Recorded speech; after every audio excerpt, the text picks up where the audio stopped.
반갑습니다. 주일 오후 예배 모임 참석하신 우리 모든 믿음의 식구들께 주의 은혜와 평강이 함께 하시기를 바랍니다. 우리 좌우를 보시고 한번 인사합시다. 참 잘 오셨습니다. 한 번 더 말씀해 주세요. 하나님은 우리와 함께 하십니다. 아멘. 우리와 함께 하신 하나님께 이 시간 제가 한번 기도하고 찬양 드리겠습니다. 하나님 아버지 감사합니다. 우리와 동행하시고 함께 하시는 주님, 주님을 믿으며 찬양 드립니다. 이 시간도 하나님 우리 곁에 오셔서 동행하시며 말씀과 성령으로 역사하셔서 주의 영광 보게 하시고 주와 교제하는 복된 이 오후가 되게 하여 주옵소서. 예수님의 이름으로 기도드립니다. 아멘. 할렐루야. 비 오는데 햇볕은 반갑죠. 그처럼 어둡고 캄캄한 세상에서 하나님과 교회를 위해서 헌신하고 섬기는 성도들의 얼굴과 삶은 햇빛처럼 찬란할 줄 믿습니다. 자, 옆에 계신 분 한번 보시죠. 얼굴에 빛이 납니까? 예. 빛의 능력이 보입니까? 아멘. 하나님을 사랑하는 교회를 섬기는 당신은 천국에서 해같이 빛날 것입니다. 우리 믿음의 고백을 담아서 우리 서로 한번 축복하며 시간 주님을 높이겠습니다.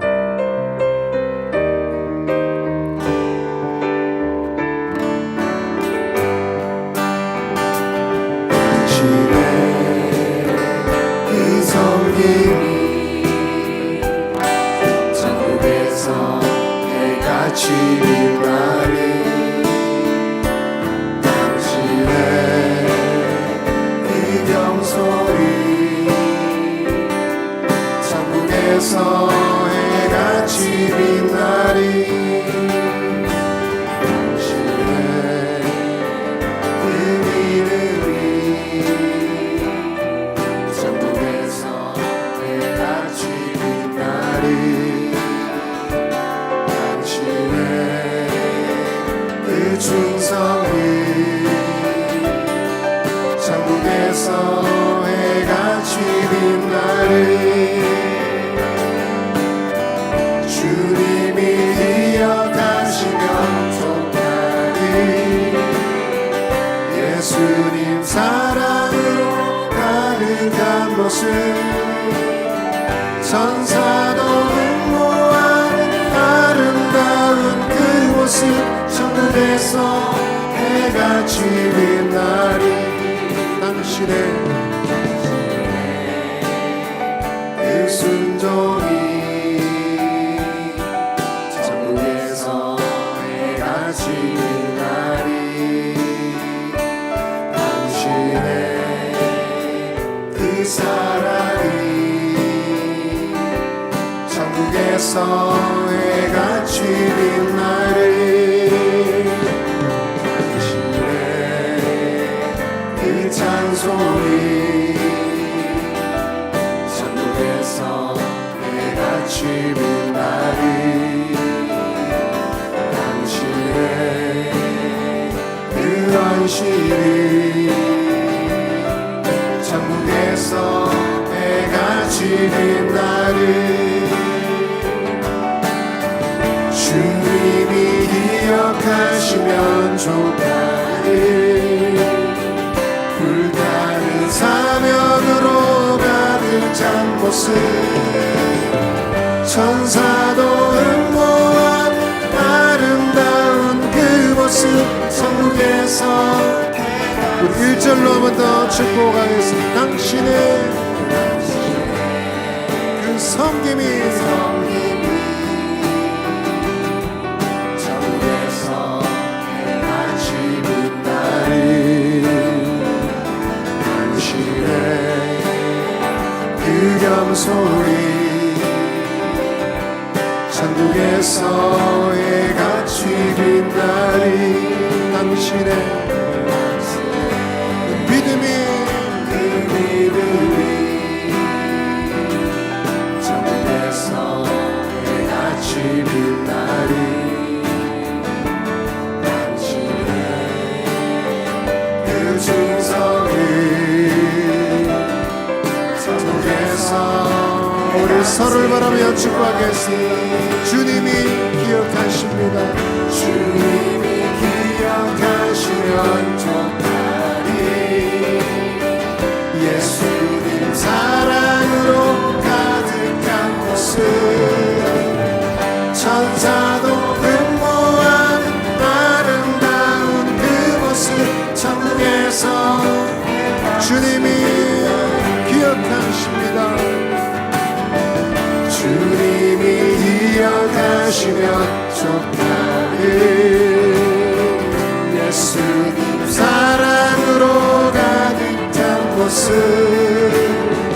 천사도 흠모하는 아름다운 그곳은 천국에서 천사도 흠모하는 천사도 흠모하는 아름다운 그곳은 천국에서 해가 지는 날에 나의 기도하는 것보다 더욱 응답하실 하나님 나의 생각하는 것보다 더욱 이루시는 하나님 우리 가운데 역사하신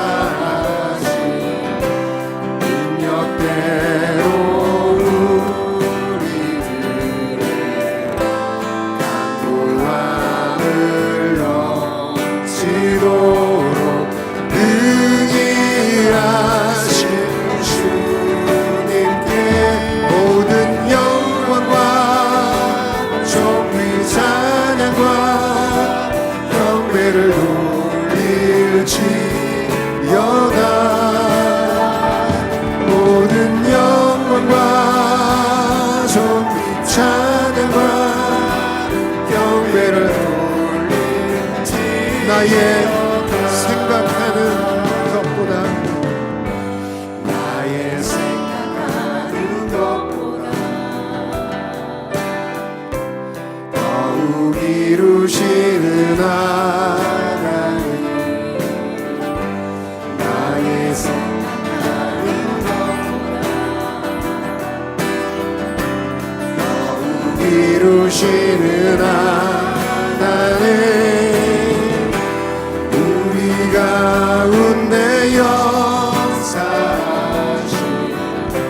능력대로 우리들의 간구함을 넘치도록 능히 하신 주님께 모든 영광과 존귀 찬양과 경배를 돌릴지어다 모든 영광과 존귀 찬양과 경배를 돌릴 모든 영광과 모든 영광과 존귀 찬양과 경배를 돌릴지어다 모든 영광과 존귀 찬양과 경배를 돌릴지어다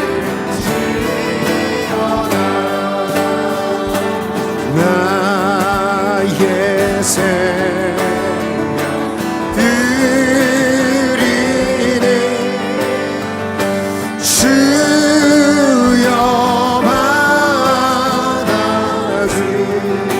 받아주셔서 세상 사도가 찬송하 우리 마음에 손을 얹고 고백하는 손과 발을 드립니다. 손과 발을 드리네 주여 받아주셔서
아무것도 염려하지 말고 오직 모든 일에 기도와 간구로 너희 구할 것을 감사함으로 하나님께 아뢰라.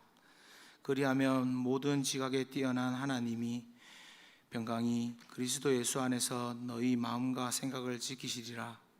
빌립보서 4장 6절로 7절 말씀. 아멘. 사랑이 많으신 주님 감사합니다. 항상 주의 자리에 인도해 주시는 주님, 오늘 건축위원회 헌신 예배를 주님께 올려드립니다.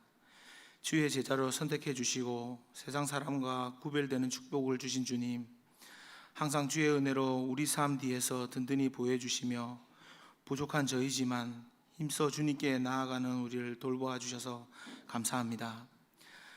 신앙만 있고 열심이 없는 자, 믿지 않는 자들을 주의 자리로 인도하여 주시고 저희와 같은 축복과 마음의 안식을 받게 하소서. 일자리가 부족한 요즘 청년에서 노인까지 일자리가 많이 창출되게 해주시고 잘 준비된 자는 어느 곳에 있든지 크게 쓰임받게 하여 주옵소서. 오랜 시간 기도로 준비했던 비전관 건축이 24년 11월부터 진행되면서 6월까지 주의 은혜로 골조의 공정이 끝에 다다랐습니다. 주의 계획하심과 보호하심으로 아무런 안전사고 없이 완공하는 날까지 지켜주시며 우리를 위해, 다음 세대를 위해, 지역 주민들을 위해 크게 쓰임받게 하소서. 건축위원들과 사장교회 모든 성도들이 헌신과 기도를 기억하여 주시고 사정교회 공동체 모두가 합한 마음으로 나아가게 하여 주시옵소서. 담임 목사님 청빙을 위해 기도드립니다. 세상이 보는 학력과 경력이 우선이 아니라 모든 성도들을 두루 아울릴 수 있는 성품과 리더십이 있는 목사님, 말씀과 기도로 준비된 목사님을 하나님의 인도하심으로 은혜 안에서 준비되게 하여 주옵소서. 그리고 이종성 교사님께서의 이후 사역도 주님께서 함께하여 주시고 계획하신 모든 일에도 주 안에서 더 큰 쓰임 받게 하여 주시옵소서. 오늘 이 자리에 몸이 아파 오지 못한 사람들도 다 살펴보호하여 주시고 영육간의 강건함을 주시옵소서. 우리를 위해 죽으시고 부활하신 예수님의 이름으로 기도드렸습니다. 헌신 예배를 드리게 하신 하나님께 감사를 드립니다. 특성으로 건축위원들과 비전관 운영위원회에서 같이 찬송을 특송을 드리도록 하겠습니다.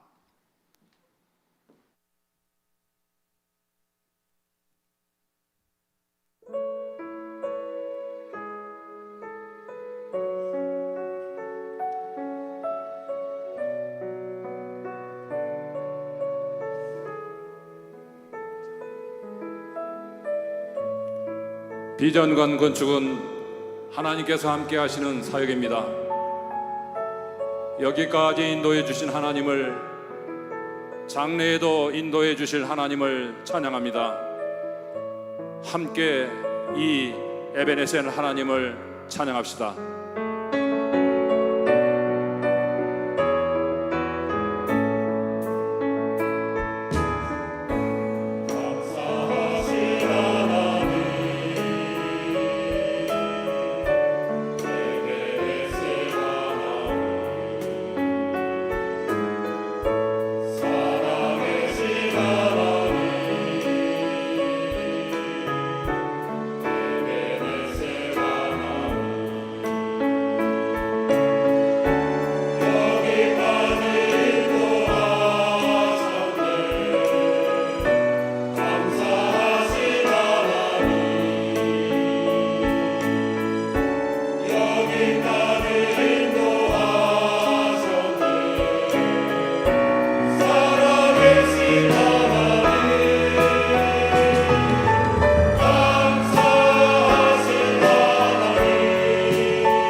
성경 구절 암송을 다 같이 하도록 하겠습니다. 시작. 요한복음 8장 32절로 32절 말씀.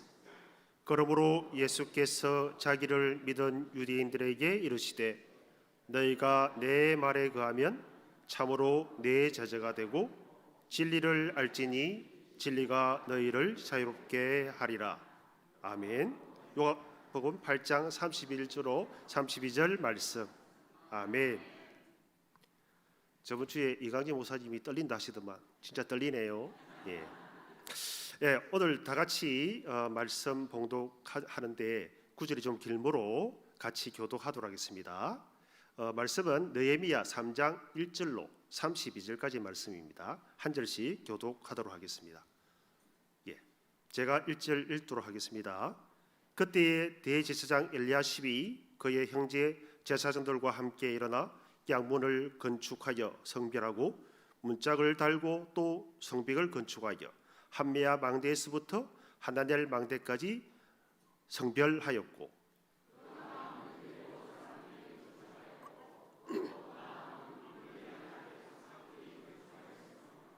어문은 하스나야의 자손이 건축하여 그 들보를 얹고 문짝을 달고 자물쇠와 빗장을 갖추었고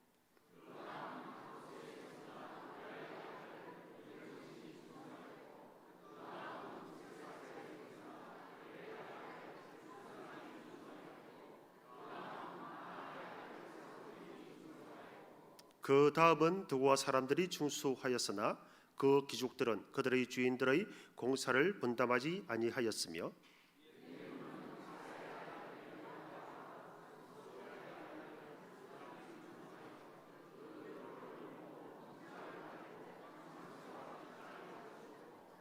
그 다음은 기브아 사람 물레다와 메로도 사람 야돈이 강 서쪽 청도의 가날에 속한 기브온 사람들 및 미스바 사람들과 더불어 중수하였고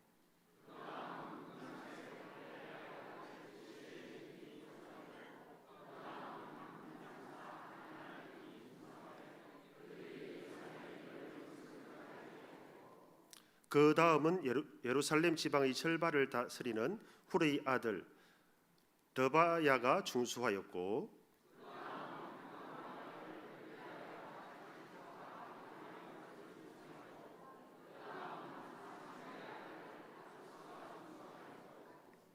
하림의 아들 말기야와 바핫모압의 아들 핫숲이 한 부분과 화덕 망대를 중수하였고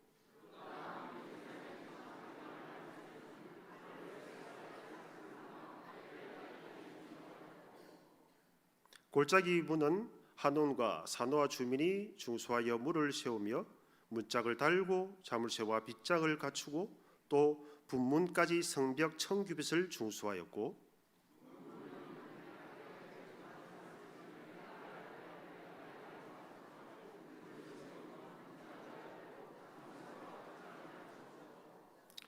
세문은 미스바 지방을 다스리는 골로세의 아들 살룬이 중수하여 문을 세우고 덮었으며 문짝을 달고 자물쇠와 빗장을 갖추고 또 왕의 동산 근처 셀라 목가의 성벽을 중수하여 다윗 성에서 내려오는 청계까지 이르렀고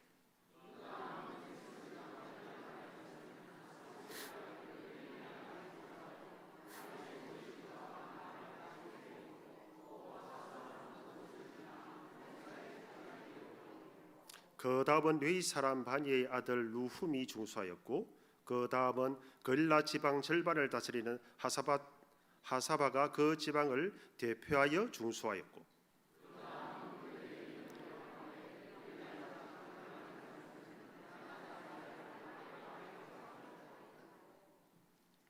그 다음 이스바를 다스리는 예수의 아들 한 부분을 중수하여 숭굽이 있는 군기고 맞은편까지 이르렀고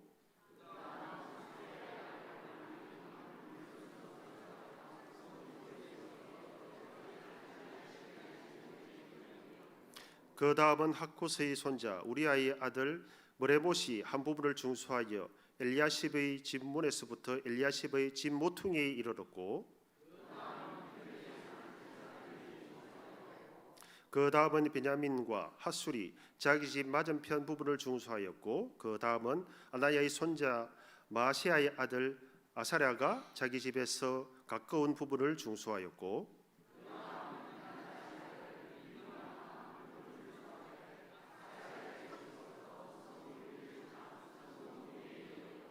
우세의 아들 발랄은 성 구비 맞은편과 왕의 윗궁에서 내민 망대 맞은편 곧 시위층에서 가까운 부분을 중수하였고 그 다음은 바로스의 아들 버다야가 중수하였고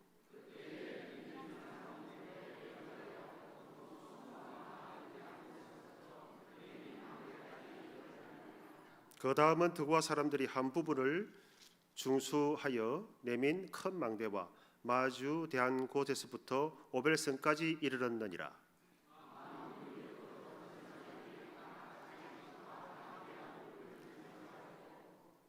그 다음은 임멜의 아들 사독이 자기 집과 마주 대한 부분을 중수하였고 그 다음은 동문지기 스가랴의 아들 스마야가 중수하였고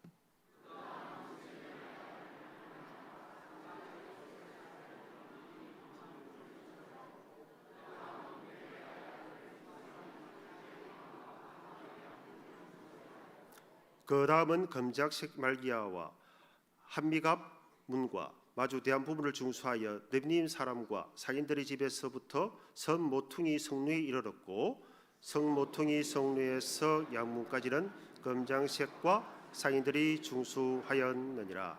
아멘. 오늘은 건축위원회 헌신 예배로 드리는데 특별히 사랑하는 담임 목사님을 강사로 초빙했습니다. 우리 강사 초빙할 때 원래 할렐루야 박수리 치죠. 우리 아끼지 말고 우리 목사님 넣으실 때 할렐루야 박수 이렇게 오래가는 박수를 하도록 하겠습니다. 할렐루야. 할렐루야.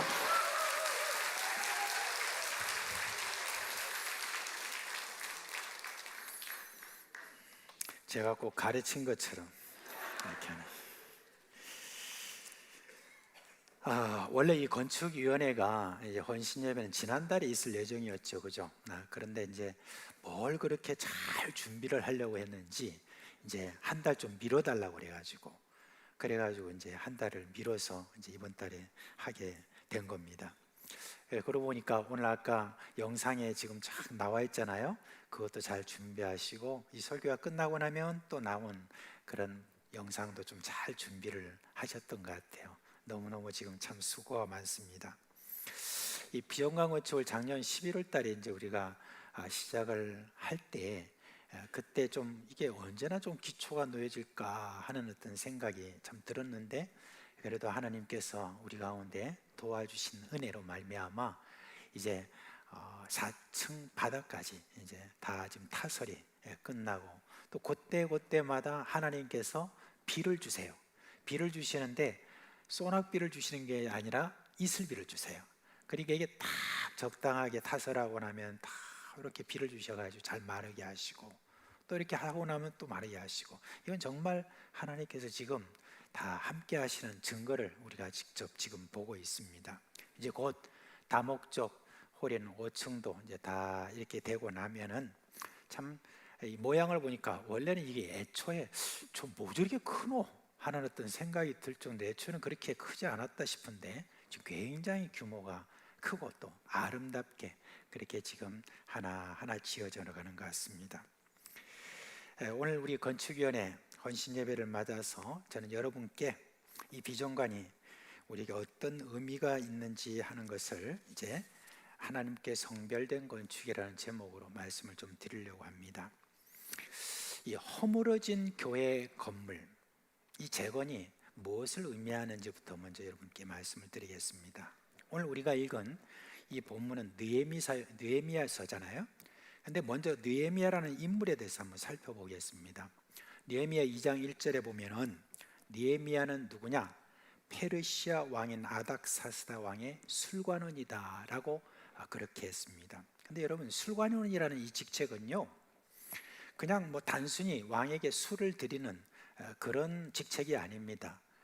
적게는 왕이 마시는 그 술이 과연 이게 독이 들었는가 안 들었는가를 먼저 그거를 맛을 보고 드리는 왕보다도 먼저 맛을 보는 그런 사람이 술관원이고, 그뿐만 아니라 술관원이라는 것이 거기 왕궁에 있는 여러 많은 그 왕족들이 먹는 음식 있잖아요. 그런 모든 음식까지도 다 하나하나 관장하는 그와 같은 사람이었기 때문에 그 직위가 상당히 높은 사람이었습니다. 그리고 왕이 정말 신뢰하는 그런 사람이 아니면 그 자리에 이렇게 앉게 하지 않는 그런 참 직책이 바로 이 술관원이라고 하는 그런 직책이었습니다.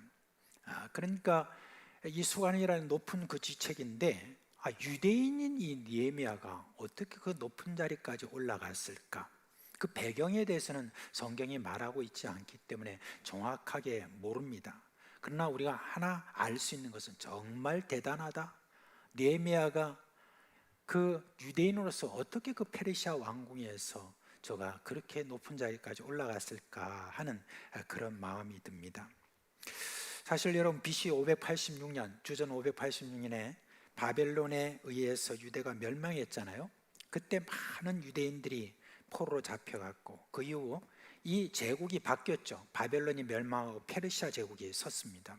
그리고 그 페르시아 제국의 고레스라는 이 왕 때 포로로 잡혀왔던 유대인들이 고국으로 이제 귀환시키기 시작했어요. 그러나 이 유대인들은, 귀환시킴을 받은 이 유대인들은 처음 바벨론에 잡혀온 그 유대인들이 아니라 잡혀온 유대인들의 후손이었던 것입니다. 그리고 고레스는 그들에게 이스라엘 나라를 새로 세우라고 보낸 것이 아니라 예루살렘에 있는 성전을 건축하는 것만 허락했던 겁니다.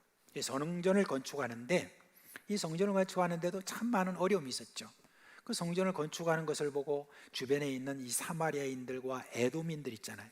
이런 사람들이 그걸 시기해가지고 이 페르시아 당국에 거짓으로 고발해가지고 이스라엘이 다시 일어나지 못하도록 저걸 기화로 해가지고 이스라엘이 크게 또 다시 일어나면 큰일입니다라고 고발을 해가지고 그렇게 괴롭혔는데, 뭐 처음 그 성전에 비하면 참 보잘것없을 정도로 조그마한 그런 성전을 결국은 다 이렇게 건축을 했습니다.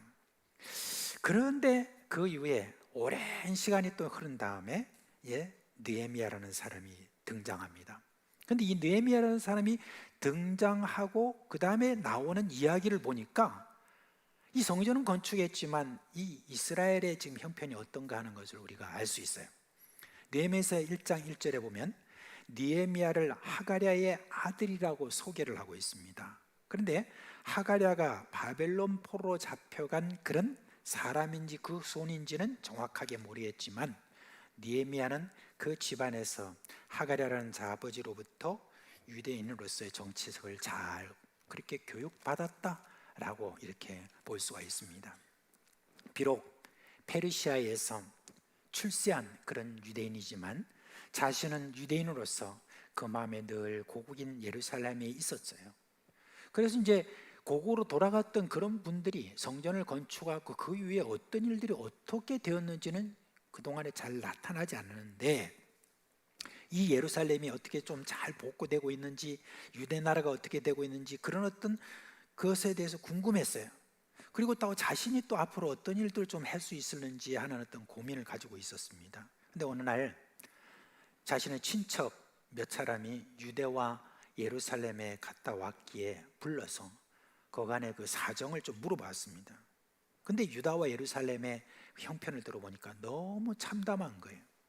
그곳에 남아있던 그런 사람들은 거의 짐승 취급을 받고, 또 포로에서 돌아가 성전을 건축했던 분들도 그 이상의 더는 손을 쓰지 못하고 망연자실하고 있다는 그런 이야기를 들었습니다. 그리고 예루살렘과 유대의 성들은 다 불탄 채로 남아있고 도적이 들끓고 짐승들이 설치되는 그런 형편이라는 거예요. 성전을 건축했다는 소식을 들을 때만 해도 이제는 얼마 있지 않으면 이스라엘이 이전에 그 영광을 회복할 것이라고 생각했는데 전혀 다른 형편에 있다는 소식을 들으니까 느헤미야는 슬픔을 참을 수 없어가지고 며칠간 엉엉하면서 눈물만 흘렸다고 그렇게 이야기합니다. 자, 이제 느헤미야에게 있어서 예루살렘과 유대 성벽은 어떤 의미였을까? 단순히 흔히 찾아볼 수 있는 성벽 중에 하나가 아닙니다. 페르시아와 여러 나라에는 크고 웅장한 성벽이 있었어요. 아침마다 그 성벽을 보고 있었지 않습니까? 그런데 예루살렘의 성벽이라는 것은 뭐 그냥 그렇게 뭐 크거나 웅장하거나 하지 않습니다. 페르시아의 수상궁의 그 성벽에 비하면 너무 초라한 성벽이지만 예루살렘의 그 성벽은 느헤미야에게 있어서는 성벽 그 이상의 의미가 있었습니다.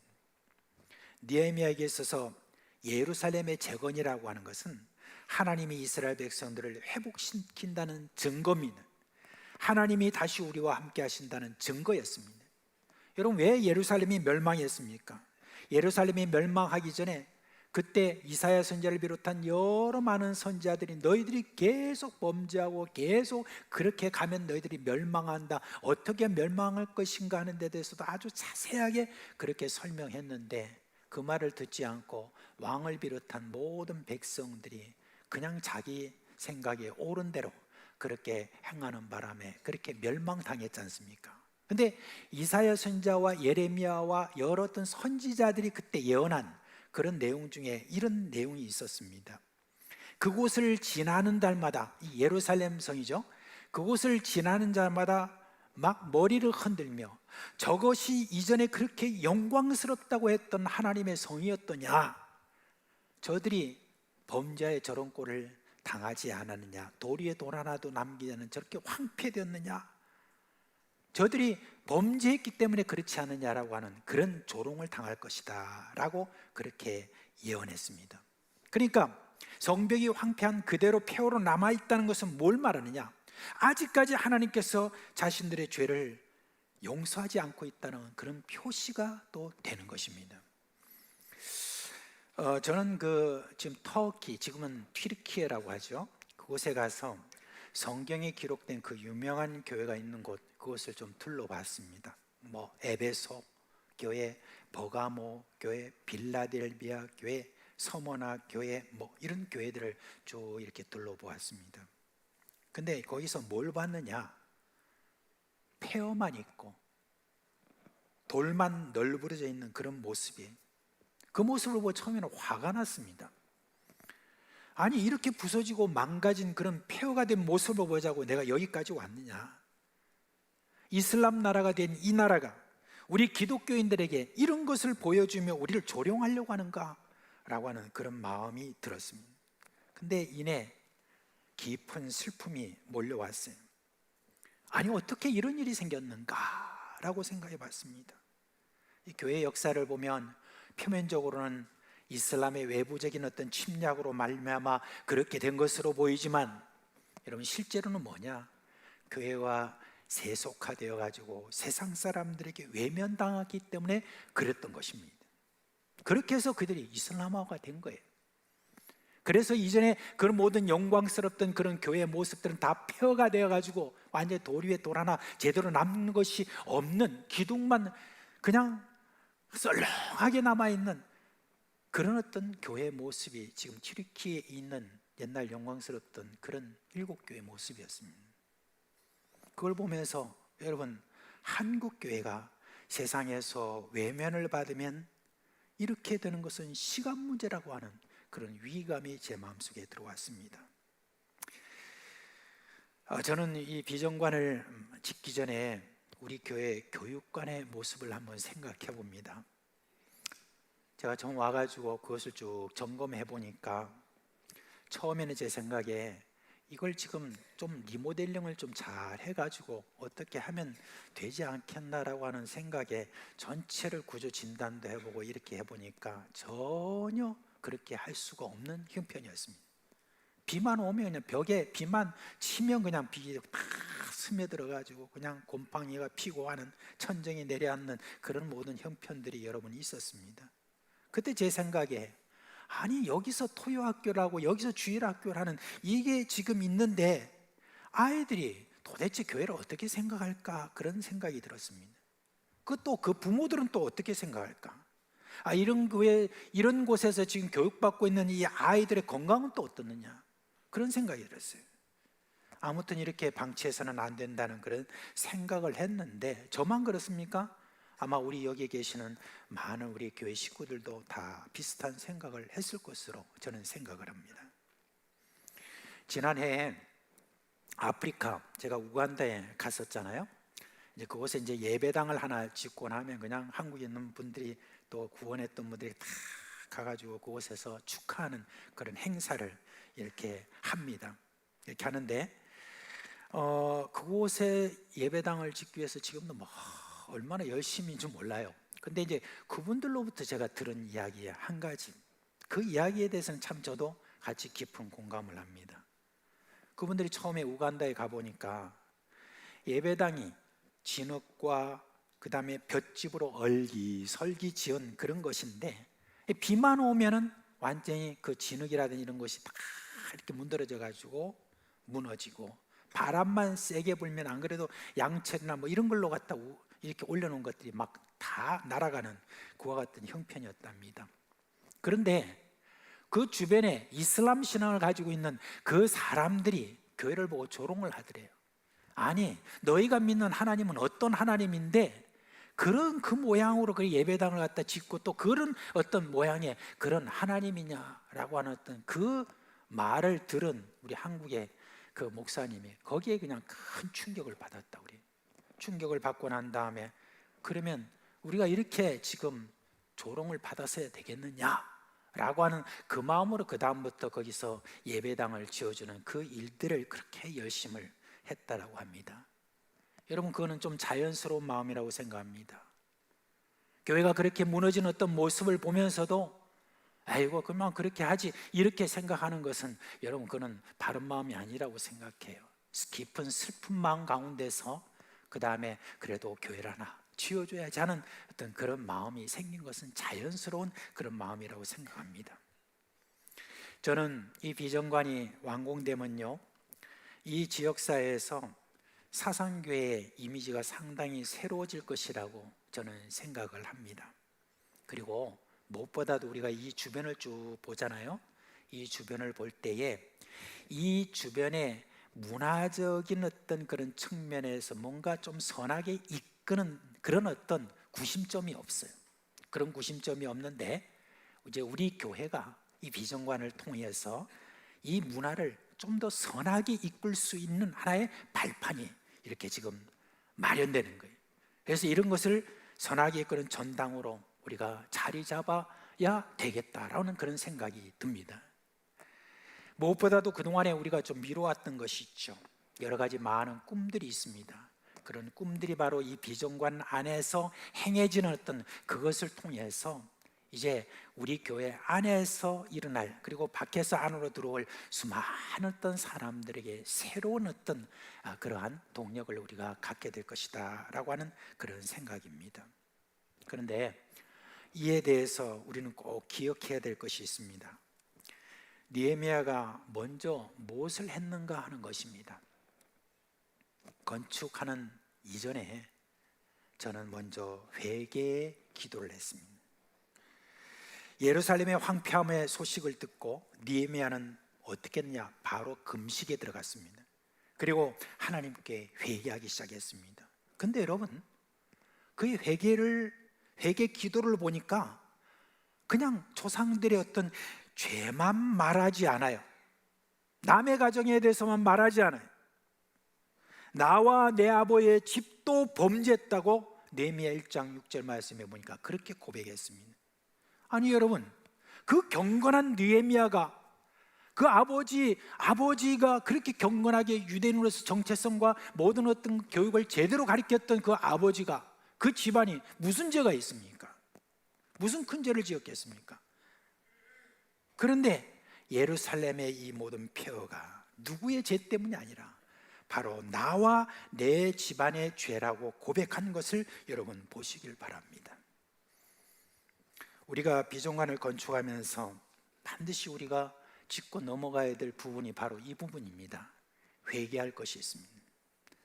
지난 10여 년간 우리 교회 안에서 일어났던 갈등과 분열이에요. 교회 밖에서는 그런 사실을 모른다고 생각할지 모르지만 그렇지 않습니다.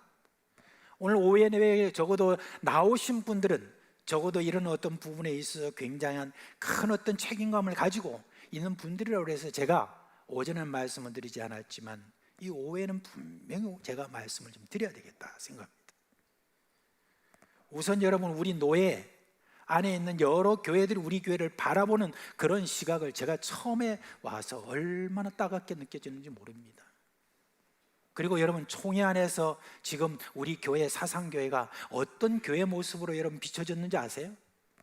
그 당시 우리 교회는 여러분, 이제는 분열하고 이제는 나눠지는 거 시간 문제다, 저 교회 왜 저렇나 라고 하면서 우리 교회를 향하여서 굉장히 멸시하는 태도까지 보였었습니다.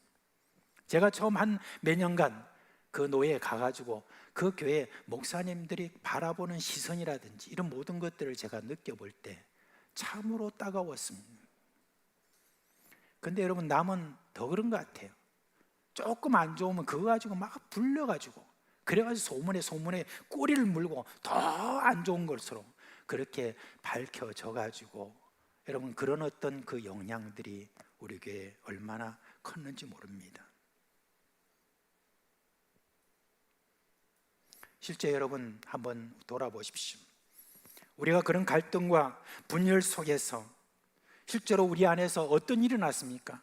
많은 젊은이들이 우리 교회를 떠났어요. 제가 부임하고 난 다음에 와가지고 제가 미리 알고 있었던 건 청년들이 있잖아요. 여러 많은 청년들이 있었잖아요. 그 청년들이 교회에 보이지 않기 때문에 어떻게 된 거냐고 물어보니까 어떤 사람 여기 갔고 저런 사람 저기 갔고 하는 어떤 그런 소식을 듣고 제가 개인적으로 전화를 드렸어요. 전화를 이렇게 해가지고, 아니 내가 이제 참 내 선배 아니냐, 와서 이제 같이 좀 신앙생활하고 다시 한번 회복시켜보고 이렇게 하자, 청년들 돌아와라 라고 그렇게 했을 때 거의 다 대답이 어떤 대답인 줄 아세요? 더는 상처 입고 싶지 않아요 라고 그런 대답이 저에게 돌아왔고, 제가 이미 온 지 몇 년 됐는데 더 이상 제가 이미 여기서 섬기고 다 그렇게 하는데 어떻게 다시 또 돌아갈 수 있겠습니까? 라는 그런 어떤 이야기를 했습니다. 문제는요, 과연 우리가 그 잘못에 대해서 얼마나 회개했을까요? 먼저 저부터 한번 돌아봤습니다. 제가 그 당시 여기 있었지 않았고 교회 멤버가 아니었지만 저는 교회에 부임한 이후 저 역시 그 갈등과 분열의 잘못과 상관이 있는 것처럼 저 자신을 여겼습니다. 그러나 더 나가지 못했던 것 같아요. 이 모든 것을 풀어나가는 와중에 과연 얼마나 느헤미야처럼 회개와 금식과 기도를 그만큼 했는지 살펴보니까 저 역시 여러분 소홀했던 것을 고백하지 않을 수가 없습니다. 최근에 이제 여러분, 우리가 비전관을 건축하면서 모든 것이 다 순조로운 것이 아니에요. 하나하나 지금 여러분 비전관 건축과 청빙위원회와 이 모든 것들이 하나씩 지금 이루어져 가는 가운데서 또다시 어떤 갈등이 일어날 소지가 있는 것을 제가 지금 발견하고 있습니다. 여러분, 이런 모든 일들에 대해서 왜 우리가 지금 아직 이런 어떤 부분에 대해서 이 이전에 있던 고리 깊었던 그런 상처와 이런 모든 것들을 그대로 지금 두고 그렇게 지금 우리가 이 모든 일들이 지금 엄청난 이 일들이 지금 진행되고 있느냐라고 생각을 해보면 우리가 꼭 기억해야 될 것이 있습니다. 이 모든 일들에 대해서 저 사람이 잘못해서, 저 집안이 잘못해서, 누가 잘못해서 이런 어떤 이야기가 아니라 바로 이 모든 것들은 바로 나의 죄와 내 집안의 죄라고 하는 어떤 그런 마음을 가지고 회개하며 때로는 마음속에 정말 깊은 슬픔을 가지고 금식하고 기도해야 되는, 그게 바로 우리가 해야 될 일이라는 것입니다. 참으로 이 일들은 우리에게 너무너무 필요합니다. 여러분, 지금 이 중요한 일들이 지금 우리 앞에 산적해 있는 어떤 그런 가운데서 어떻게 중직자라는 사람이 새벽 기도라든지 모든 어떤 기도라든지 이런 모든 일에 있어서 그렇게 소홀히 하는 것입니까? 참으로 여러분, 이거는 너무너무 이상한 일입니다. 모든 것이 그냥 눈에 보이는 대로 지금 잘 돼가고 있다고 생각하니까 그냥 그것으로서 만족하고 있는 겁니까? 여러분, 그렇지 않습니다. 참된 회개와 하나님 앞에 나아가는 그와 같은 모습들이 우리에게 보이지 않으면 어떻게 하나님의 그 축복을 우리가 기대할 수 있겠습니까? 어떻게 이 모든 지금 비전관에 가지고 있는 비전이 이 세상에 지금 제대로 우리가 드러날 수 있는 그와 같은 동력을 얻을 수 있겠습니까?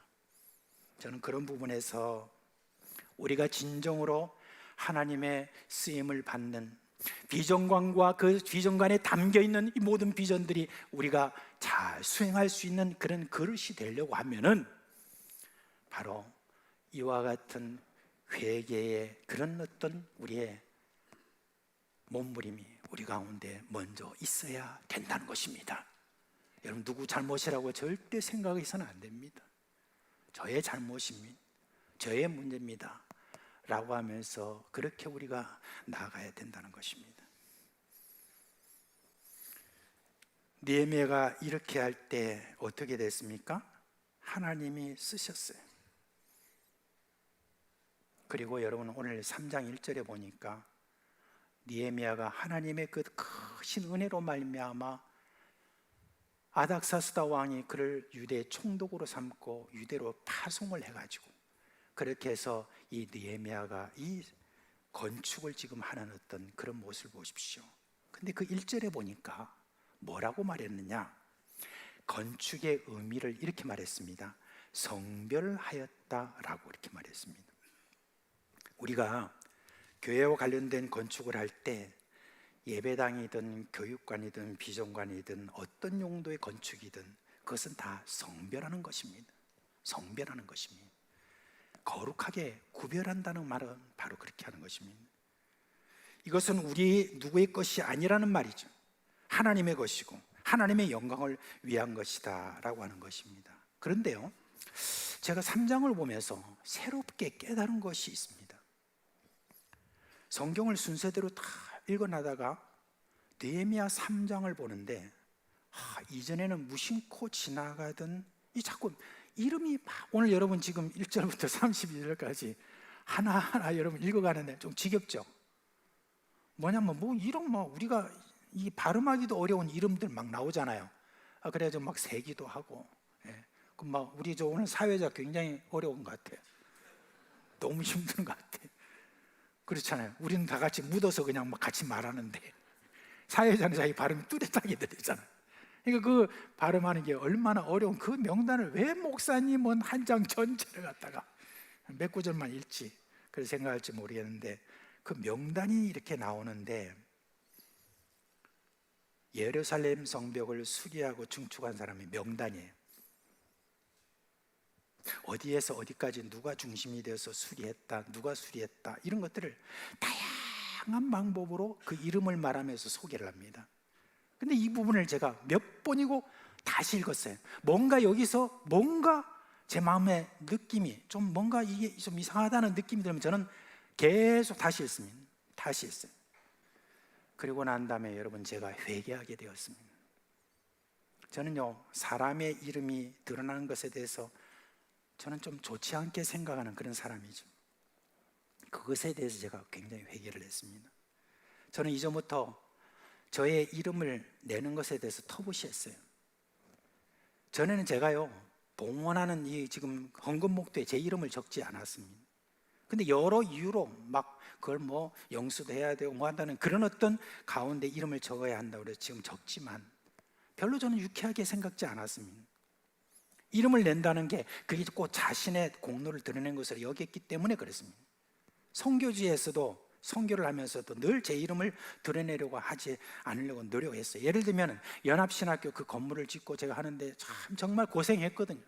그거 하나하나 그렇게 해가지고 그 돈으로 그렇게 짓는 어떤 일들 하나하나 하는데 참 고생 좀 했어요. 그러니까 주변에 있는 그 선교사님들이 이 건물의 이름은 그냥 아브람, 제 이름이죠. 거기서 아브람이 아브람관 이런 식으로 한번 좀 이렇게 하자 그래서 제가 거절했으면 절대 그러지 말라고. 다른 어떤 건물도 마찬가지로 사람의 이름을 넣는 것에 대해서 제가 굉장히 터부시했습니다. 제가 사상교회 부임하고 난 다음에도 제 이름을 전면에 넣지 않도록 해서 여러분 지금 보시죠. 교회 주변에 일면에 보면 보통 보면 다 담임 목사의 이름이 거기 있잖아요. 저는 넣지 않았습니다. 그리고 매년 우리가 달력을 인쇄할 때도 그냥 사상교회라고 하고 담임 목사 이중이라고 하는 그 이름을 제가 넣지 않았습니다.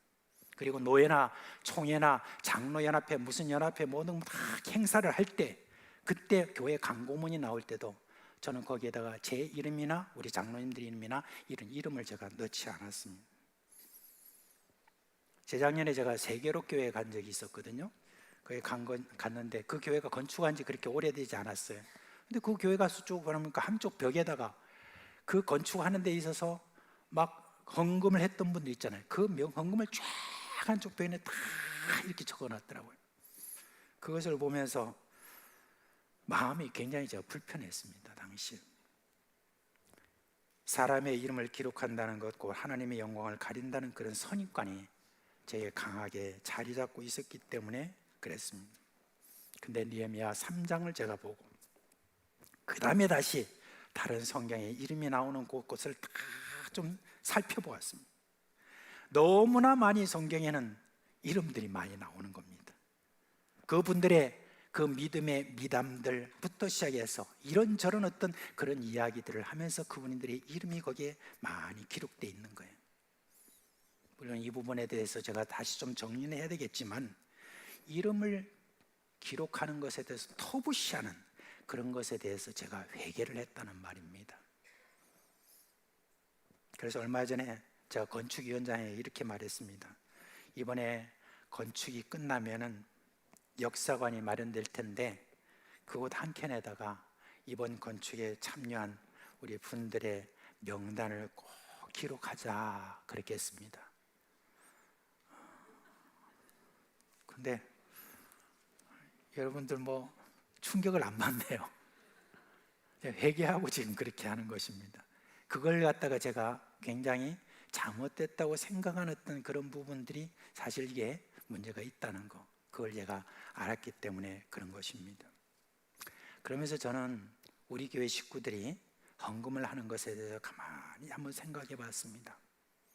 참 여러분, 사실 우리가 코로나를 겪고 그 전부터 사실은 그때부터 쭉 지금 살아가는 게 얼마나 빡빡합니까?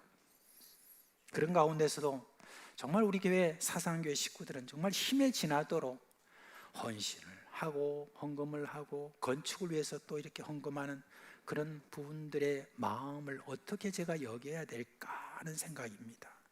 저는 그 마음을 그래서 여기서 1절에 이야기했던 것처럼 성별이라고 하고 싶습니다. 그 마음이 하나님께 성별되지 않고야 어떻게 그런 일이 일어날 수 있겠는가 하는 것을 제가 깊이 마음속으로 인정하자 하는 그런 마음이 제 안에 들어와 있습니다. 그래서 우리가 앞으로 또 건축하는 어떤 그런 모든 일에 있어서 명단을 기록하는 이 부분에 대해서는 그 마음의 성별을 기념하는 그런 의미가 있다는 그런 이야기인 것입니다. 우리 교회가 116년 역사에 예배당을 마련하고 건축한 일은 몇 차례 있었습니다. 그런데 그 헌신을 한 성도들의 명단이 정확하게 남아있지는 않죠. 물론 그 모든 것들이 좋은 마음으로 그렇게 했죠. 근데 제가 이야기로만 들었습니다.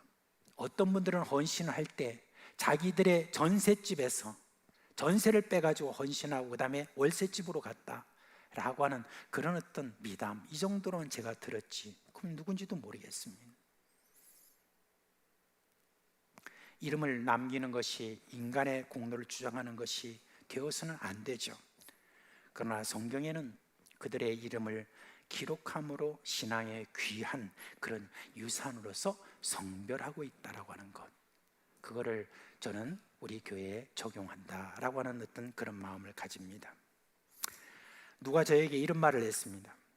비전관 건축은 우리 사상교회 116년 역사의 가장 큰 공사이면서 마지막 공사가 되지 않겠느냐라고 그렇게 이야기를 하셨습니다. 그래서 저는 공사가 아닙니다. 이거는 공사가 아니라 헌신입니다 라고 말씀드렸습니다. 모르겠습니다. 여기 계신 분 중에서 60대 이상은, 적어도 60대 이상은 이 공사가 어떻게 보면은 큰 헌신이고 마지막 헌신이 될 수 있겠다라고 하는 어떤 그런 생각이 듭니다.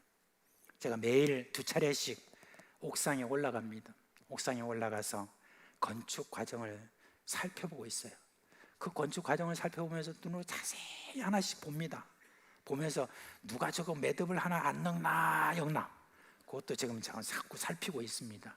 조금만 잘못하면 그냥 확실하게 이야기하려고. 근데 지금까지 보니까 잘해요. 너무 잘해요. 날씨가 가장 적당하게 되기를 간절히 기도하는 그런 마음으로 주님 조금만 참아주세요. 이번 주에 타설이 있습니다. 그리고 난 다음에 주님께서 타설하고 난 다음에 비를 그것도 확 내리면 안 되잖아요. 이슬비처럼 내리니까 막 잘 굳는 그런 모습 보면서 얼마나 감사한지 모릅니다. 우리 교회 식구들 다 같은 마음인 줄 압니다.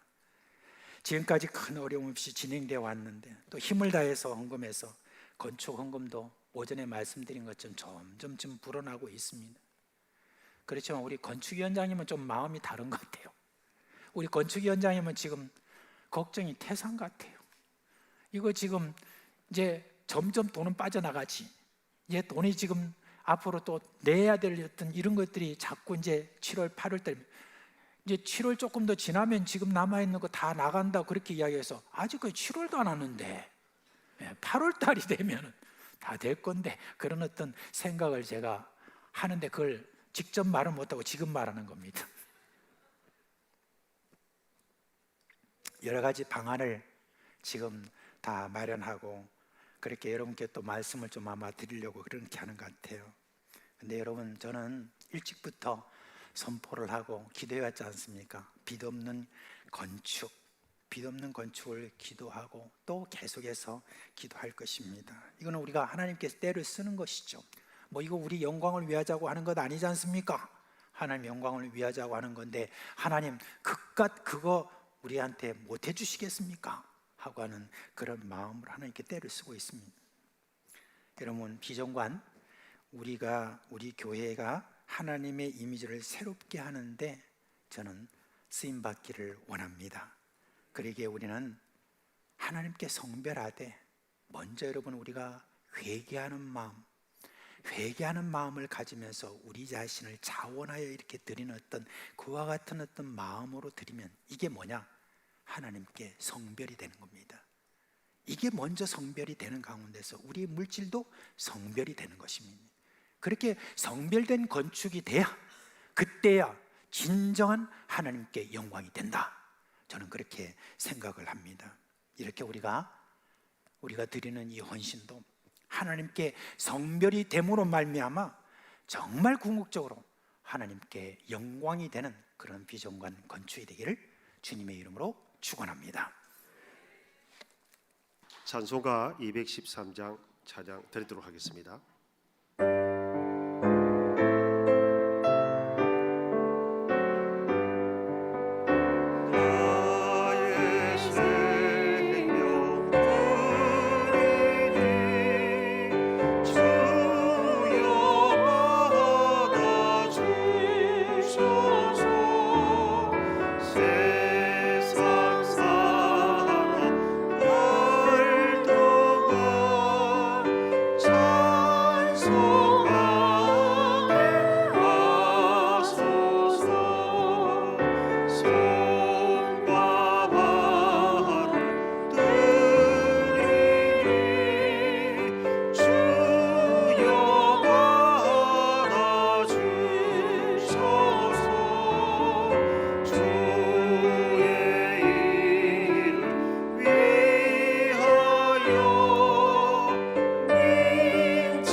목사님 축도함으로 예회를 마치고 우리 당회의원들과 그리고 건축위원들, 운영위원들 나오셔서 기념 촬영하도록 하겠습니다. 목사님 축도해 주시겠습니다.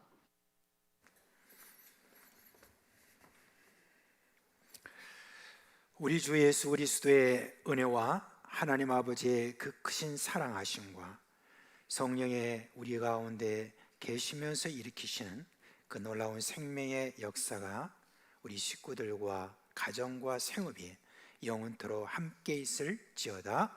아멘.